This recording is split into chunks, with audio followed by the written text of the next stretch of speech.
Halo pemirsa Cokro TV, jumpa lagi dalam program acara yang lagi viral. Seperti biasa, yang lagi viral kita akan membahas tema-tema, mendiskusikan masalah-masalah yang lagi rame diperbincangkan di media sosial atau di media mainstream.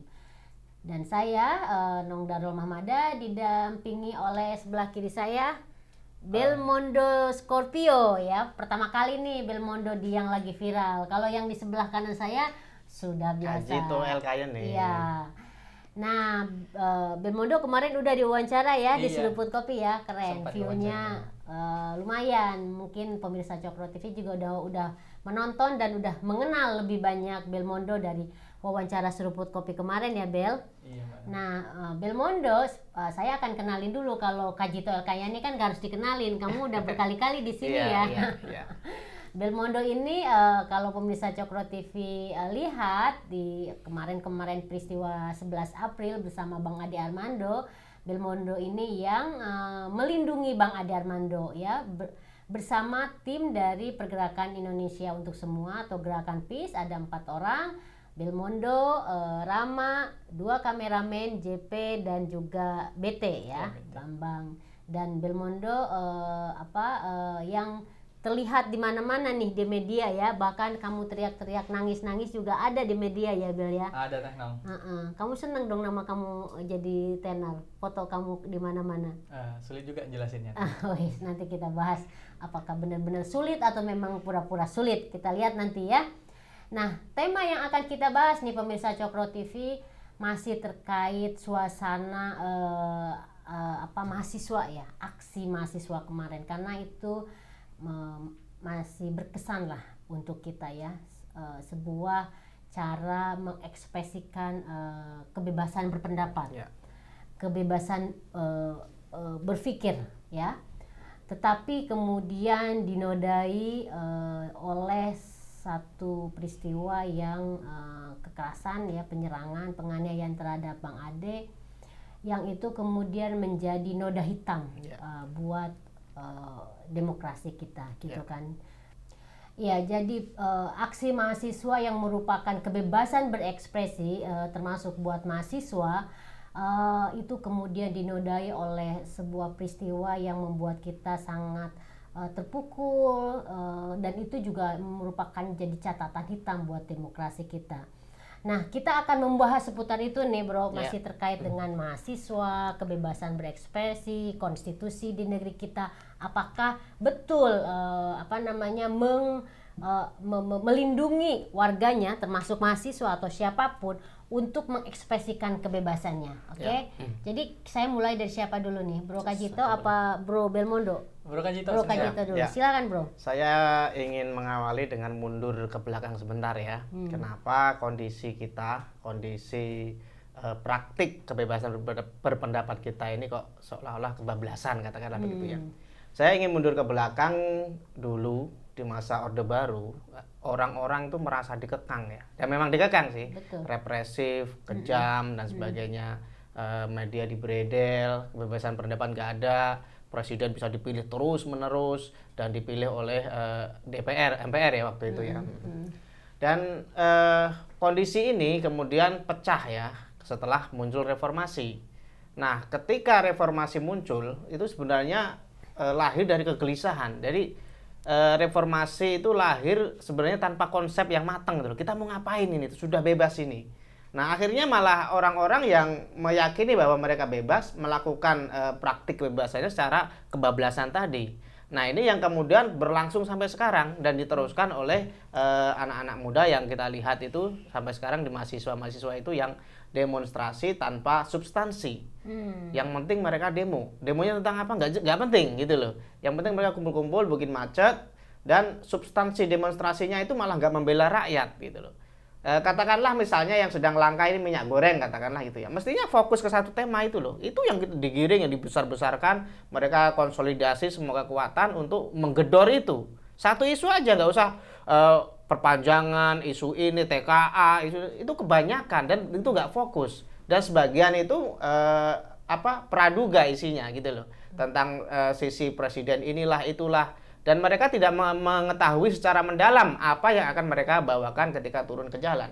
Dan ini sangat disayangkan ya, karena kebebasan yang dulu sangat mahal harganya ya, kebebasan yang dulu diperjuangkan dengan mengorbankan nyawa ya mahasiswa Trisakti waktu itu, dan juga korban-korban yang dihilangkan oleh Soeharto, saat ini malah tanpa kendali seolah-olah. Ketika dibuat undang-undang ITE katakanlah begitu ya, ini pun ada persoalan lain, bahwa orang yang menyampaikan pendapat di medsos itu banyak yang kemudian dicekal ya, atau yang undang-undang ini disalahgunakan untuk mencekal orang yang misalnya mengkritik sesuatu ya, katakanlah mengkritik rumah sakit misalnya seperti berita itu dan sebagainya. Justru orang-orang yang menyebar hoax, menyebar fitnah Jokowi itu PKI misalnya begitu ya, itu bebas saja, karena yang difitnah itu tidak menuntut, katakanlah begitu ya. Sebenarnya hoax itu ada hukumannya. Orang yang menyebarkan kabar bohong itu bisa diancam 6 tahun penjara bahkan. Tapi selama ini kalau hoax itu tidak menimbulkan keonaran ya, seperti yang dilakukan oleh dai-dai karbitan itu misalnya, itu ya dibiarkan saja. Makanya sampai sekarang berita palsu atau fitnah itu berkeliaran dengan bebas di media sosial ya, dan itu sulit sekali dikontrol. Nah, ini efek dari pengekangan tadi yang kemudian didobrak oleh reformasi, yang pendobrakan itu sebenarnya tanpa konsep yang matang. Kita tuh mau kemana gitu loh. Ketika dibikin konsep-konsep itu pun belum sempurna ya, seperti undang-undang ITE itu yang sampai sekarang terus bermasalah, merugikan rakyat banyak malah justru.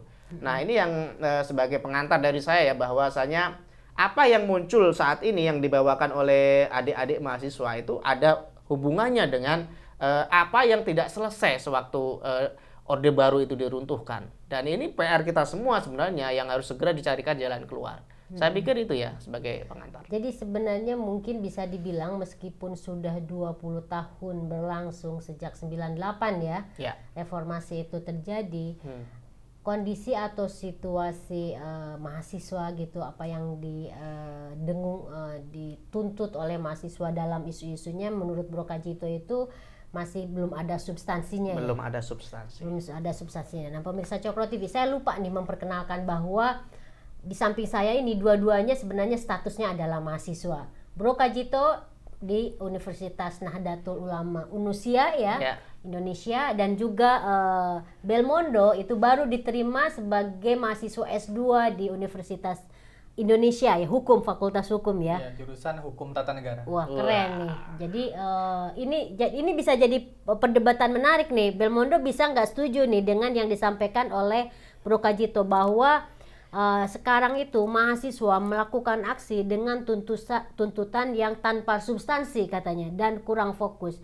Menurut Belmondo setuju nggak dengan pernyataan Kajito ini? Dan kemarin kan melihat langsung ya di tanggal 11 April itu, apakah memang seperti itu Belmondo? Kalau saya melihat terkait dengan mahasiswa hari ini dapat melaksanakan tuntutan atau bersuara itu oke. Cuman terkait substansial itu perlu kita kaji sepertinya Mano. Saya ingin cerita juga nih kalau ke belakang terkait Orde Baru. Kalau di masa Orde Baru itu kan media juga relatif sedikit.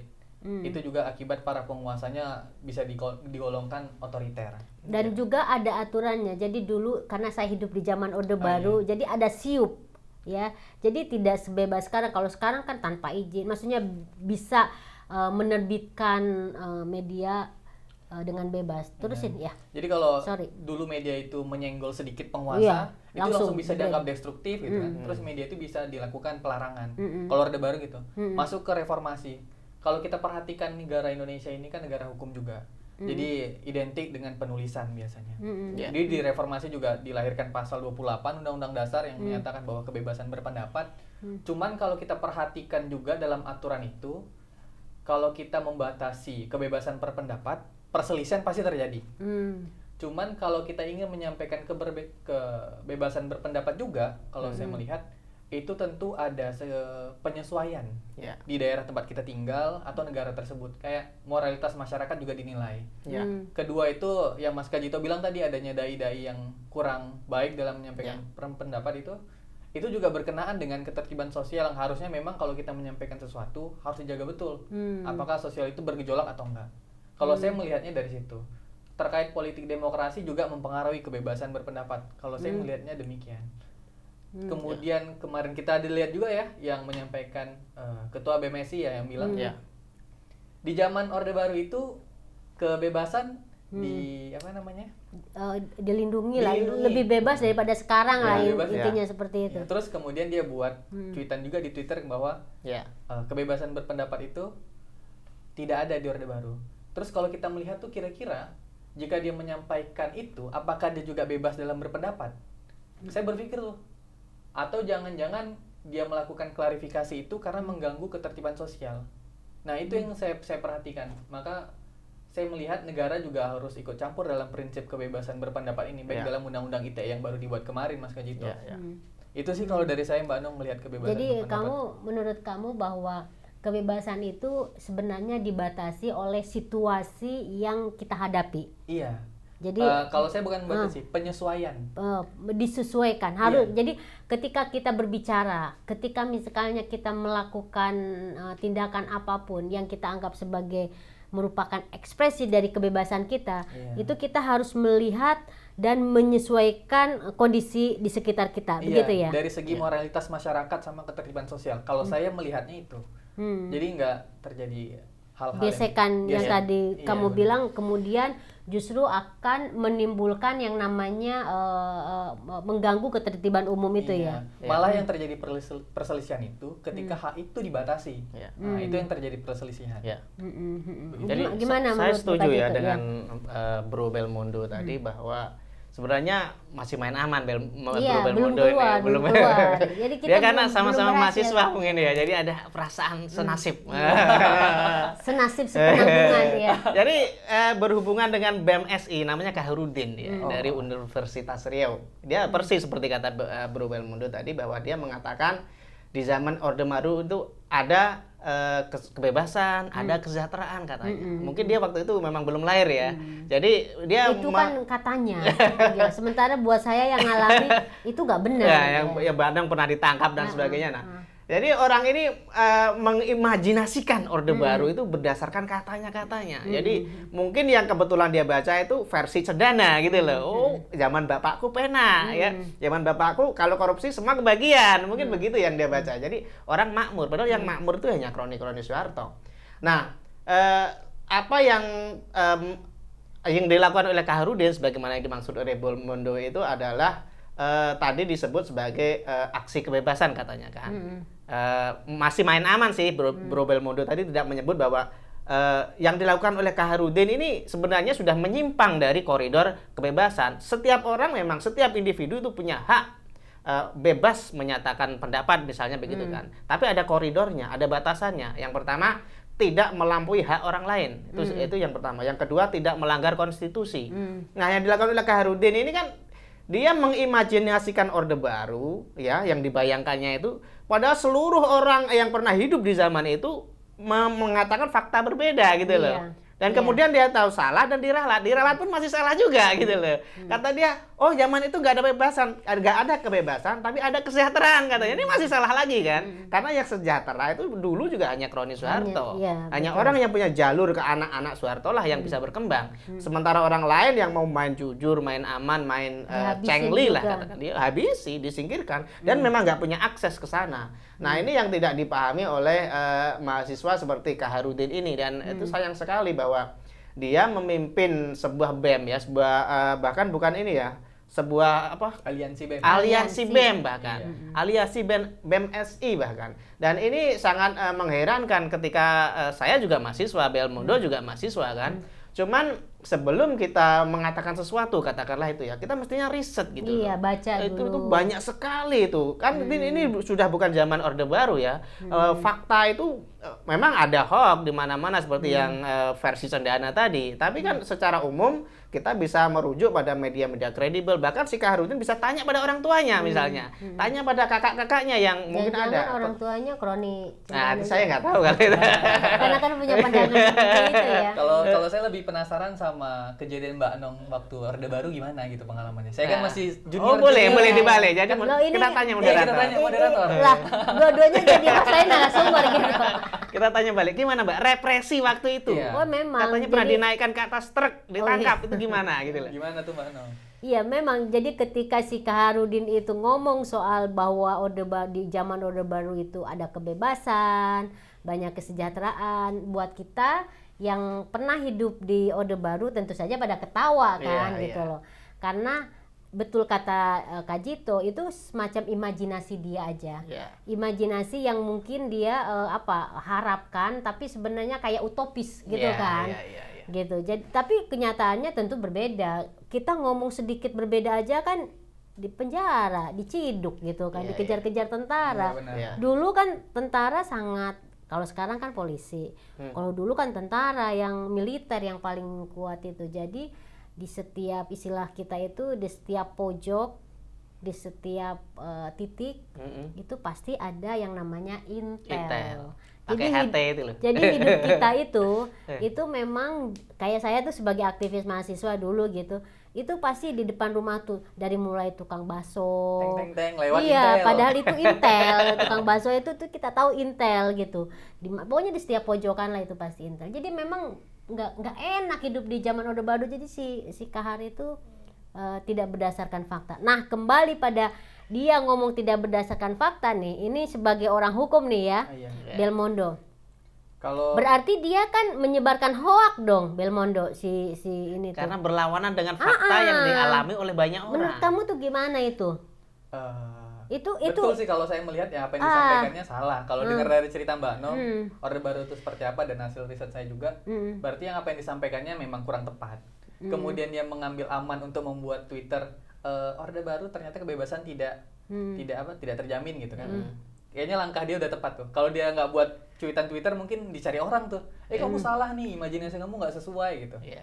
Kayaknya udah tepat langkahnya. Masalah kesejahteraan saya juga sepertinya Nggak ada juga. ya? Nggak juga ya? Kesejahteraan juga nggak merata. Soalnya saya khawatir cerita masalah Orde Baru saya belum lahir gitu. Jadi saya tahu riset siapa salah gitu. Enggak, tapi mungkin dari perspektif hukumnya gitu loh, Belmondo. Jadi misalnya ketika ada orang mengucapkan sesuatu seperti yang dilakukan oleh Kaharudin nih, Iya. dan Kaharudin itu kan istilahnya mengatasnamakan, dia kan seorang leader dari sebuah aliansi BMSI. kumpulan mahasiswa Iya. seluruh Indonesia kan. Iya. Dan ketika dia ngomong seperti itu kan tidak berdasarkan fakta. Secara hukum itu, Bel, Bagaimana? itu gimana? Itu kan tidak bisa dong disebut sebagai kebebasan berbicara, Ble.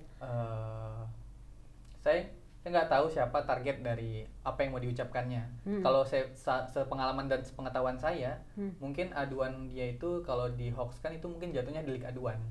Kalau yang disampaikan tuh hoax gitu. Kalau saya melihat dari hukum pidananya demikian. Cuman dari kebebasan berpendapat, dia bebas aja sih nyampaikan apa yang dia mau. Karena kalau dalam pikiran saya liberty itu kan bebas apapun, tanpa batasan apapun kita nyampaikan sesuatu. Kalau dalam segi hukum yang disampaikannya hukum yang mana dulu nih? Hukum yang mau diaduin atau hukum ya udah biarin aja, mungkin dia salah. Kalau saya melihatnya itu. Jadi ketika ada seseorang yang mengadukan Kaharudin itu mengatakan ucapannya itu adalah hoax, sebenarnya sah aja kan? Oh, sah aja. Karena secara hukum itu ada, dilindungi kan? Iya benar. Tersedia gitu kan? Tersedia. Kalaupun ada yang tidak suka, aturan hukum sediakan jalan. Kalau suka ya udah biarin suka gitu. Kita juga negara hukum. Saya ingin meneruskan yang menarik ini Saudara Belmondo ini. Jadi Kamu menurut formal banget pakai Saudara Belmondo. Iya. Tadi bro, sekarang saudara. karena sudah ngomong hukum, jadi saya merasa di pengadilan ini. Saudara Belmondo gitu kan. Lanjut. Karena saya ada kekhawatiran juga kalau misalnya saya mencoba menghakimi atau menilai, saya merasa belum sempurna juga atau belum profesional juga kan. Menarik, dan itu menarik, pendapat Anda itu menarik karena bahwa apakah Kaharudin ini bisa dikasuskan, contohnya begitu? Bisa sebenarnya. Yang pertama adalah ada yang mengadu. Nah itu. Ada pihak yang dirugikan. Dan sebenarnya berarti nggak salah dong kalau ada yang mengadu. Kalau ada, karena iya, perangkatnya bisa, iya. tersedia kan. Dan di Undang-Undang ITE ada pasal lain yang membuat keonaran. Nah, jadi kalau ini kriteria syarat-syarat ini terpenuhi sebenarnya bisa. Cuman karena orang kemudian menganggap ya udahlah itu kan anak-anak gitu loh. Kalau dia mengimajinasikan sesuatu yang salah dan kita luruskan dan dia sudah mengoreksi ya sudah gitu loh, ngapain kita lanjutkan ke kasus hukum. Cuman secara teori ya sebagaimana Belmondo yang masih main aman tadi. Saya nggak menyampaikan apa yang saya pikirin. Bisa sebenarnya Mbak No gitu loh. Jadi ya tapi ya nggak perlu lah, ya kasihan juga kan masa orang yang belajar, dia kan belajar memimpin sebenarnya sama seperti saudara Belmondo, Bro Belmondo ini kan yang kemarin terjun ke lapangan melindungi Bang Ade dan sebagainya, itu sebenarnya proses belajar dia kan. Selama ini kan kita melakukan Bro Belmondo kan, seorang yang datang dari Menara Gading katakanlah begitu ya. Yang senangnya itu belajar, belajar, sholat, ngaji gitu anak ya. mama dan sebagainya. Kita ragu-ragu, wah kondisi itu bisa nggak dia? Ternyata kita semua terkejut gitu. Belmondo sejatinya keluar dan dia menjadi pelindung Bang Ade. Dia contoh sebagaimana bahwa Kaharudin atau di sisi yang lain juga sebenarnya begitu. Cuman dia keluarnya baru Tapi si Kaharudin menurutku nggak lulus seperti Belmondo ya. Nah itu Maksudnya, mungkin gini loh, kalau mau dibanding-bandingin ya, karena kalau kita baca komen-komen seruput kopi yang wawancara Belmondo kan juga banding-bandingin tuh ya banyaknya. Memang dua sisi yang berbeda gitu loh. Satu, misalnya kita ngelihat bahwa Belmondo sudah langsung ketika di ini ke lapangan nih bareng Bang Ade langsung keluar tuh. Ternyata memang anaknya oke gitu kan. Istilahnya itu sisi perlindungan, melindungi orang tua sebagai orang tua itu dengan sendirinya spontan keluar gitu kan. Betul. Sementara kalau Kaharudin ini juga setelah aksi mahasiswa nih peristiwa dia diwawancarai Hotman itu ya kalau nggak salah ya, yang dia ngomongin soal kebebasan waktu di Orde Baru tuh, kebebasan ada, kesejahteraan ada. Nah itu kan beda. Dia mestinya ketika udah jadi leader, pemimpin mahasiswa gitu, itu kan harusnya banyak baca. Nggak mungkin ada keluar kalimat itu, bro. Saya ingin menambahi yang tadi saya mengatakan bahwa prosesnya sama. Mereka belajar untuk menjadi pemimpin sebenarnya. Belmondo menjadi pemimpin ya bagi tim liputan waktu itu untuk melindungi Bang Ade dan sebagainya. Kaharudin juga belajar untuk menjadi pemimpin BMSI ya, memimpin kawan-kawan mahasiswanya. Cuman proses dan hasilnya yang beda gitu loh. Kalau prosesnya Belmondo mungkin anak adalah anak yang tekun, rajin belajar dan sebagainya ya. Anak rumah lah yang taunya belajar gitu kan, yang nggak tahu kekerasan di luar. Tapi waktu di titik dia dibutuhkan dan nalurinya memimpin, dia tampil sebagai Belmondo begitu loh. Sementara si Kaharudin ini mungkin prosesnya salah gitu loh. Dia mengimajinasikan orde baru secara berbeda, kemudian dia mengambil kesimpulan juga berbeda, akhirnya ya hasilnya seperti itu. Tapi itu juga pembelajaran bagi dia bahwa mungkin lain kali dia akan riset dulu, minimal riset lah bahwa apa yang hendak dia sampaikan kepada publik itu benar-benar dia ketahui dulu, apa yang dia sampaikan kepada publik itu benar-benar kenyataan, fakta di lapangan ya, bukan asal mengimajinasikan sesuatu kemudian salah dan dianggap jadi sebagai lelucon oleh semua orang yang mengalami masa kegelapan Orde Baru. Saya pikir itu ya. Tapi ya kalau buat saya ya sebagai mantan aktivis mahasiswa, pernyataan Kaharudin yang juga katanya aktivis mahasiswa itu buat saya ironi loh, Bel. Ya. Ada kesedihan tersendiri. Betul, maksudnya ironi karena kok itu keluar dari mulut seorang aktivis mahasiswa gitu loh. Kalau dia misalnya merefer atau belajar pada sejarah tentang sejarah aktivis mahasiswa, saya yakin sekali pernyataan dia seperti itu nggak akan keluar, Bel. Nah, pertanyaan terakhir nih buat kamu sebagai closing. Nah, apakah dengan melihat fakta-fakta seperti itu yang disampaikan oleh Bro Kajito terkait bahwa mahasiswa sekarang itu menuntut kebebasan berekspresi dalam sistem demokrasi yang kita alami sekarang ya, itu memang betul-betul tuntutannya tanpa substansi, Bro Bel? Saya bingung kalau Mas Kajito tadi. Saya jujur nih kalau saya ada agak beda dikit. Masalah saya kan pernah ikut demo juga mahasiswa dan saya tahu biasa tuntutan-tuntutan itu apa aja. Kemudian Mas Kajito bilang hanya minyak goreng tuntutannya. Saya kadang ada kurang sepakat. Nah, jangan kurang. Kamu harus bilang saya nggak sepakat. Boleh. Kamu harus galak. Jangan nggak usah langsung aja. Saya kurang sepakat karena memang kalau saya perhatikan juga selain minyak goreng, ya di sekitar kayak Jokowi 3 periode, walaupun Pak Jokowi udah sampaikan juga dia tidak sepakat, itu menjadi bagian dari tuntutan mahasiswa. Ketika itu disampaikan itu kan nggak jadi masalah sebenarnya. Apakah itu substansi atau enggak? Jelas substansi. Penolakan 3 periode dari 3 kata. Jelas substansi itu kan berarti kata yang disampaikan itu jelas dan maknanya apa. Ketika minyak goreng aja kayaknya kurang. Terus kemarin ada 7 tuntutan ya. Apa ya? Minyak goreng, dia banyak 3 sekali. periode dan 3 penundaan pemilu termasuk pemilu dan lain-lain sebagainya gitu. Banyak sekali. saya melihat tuntutan itu tuh masih mengarah kepada hal-hal yang positif untuk kebaikan masyarakat. Ya. Jadi Kalau masih pro rakyat. Masih ya? pro rakyat. Membela rakyat. Ya, mungkin ada cara yang salah atau penyampaiannya dengan kata yang salah. Itu kan tergantung dari individual yang menyampaikan. Tapi secara garis besar saya melihat tuntutan itu memang ada poin-poin yang bersentuhan dengan itu, kan nggak bisa kita pungkiri ya. Cuma mungkin caranya, kalau saya melihatnya begitu. Maaf nih Mas Kajito Oh nih. nggak apa-apa, kamu harus berbeda, jangan sama di Jangan forum sama. ini nih nggak boleh ada yang sama. Iya. Justru di situ kemudian ada diskusi ya Iya, kan. iya, Nah, betul. ini akan seru, tambah seru kalau kita lanjutin nih. Apalagi ini udah berbeda nih posisinya. Ini bisa panjang dan kita bisa akan lama nih di yang lagi viral ini. Tapi kita harus menutup dulu pemirsa Cokro TV. Nah, nanti kita bisa lanjutkan di yang lagi viral berikutnya ya. Terima kasih Kak Jito, terima kasih Belmondo. Nanti kita akan diskusi lagi pemirsa Cokro TV. Terima kasih dan salam sehat semua. Salam.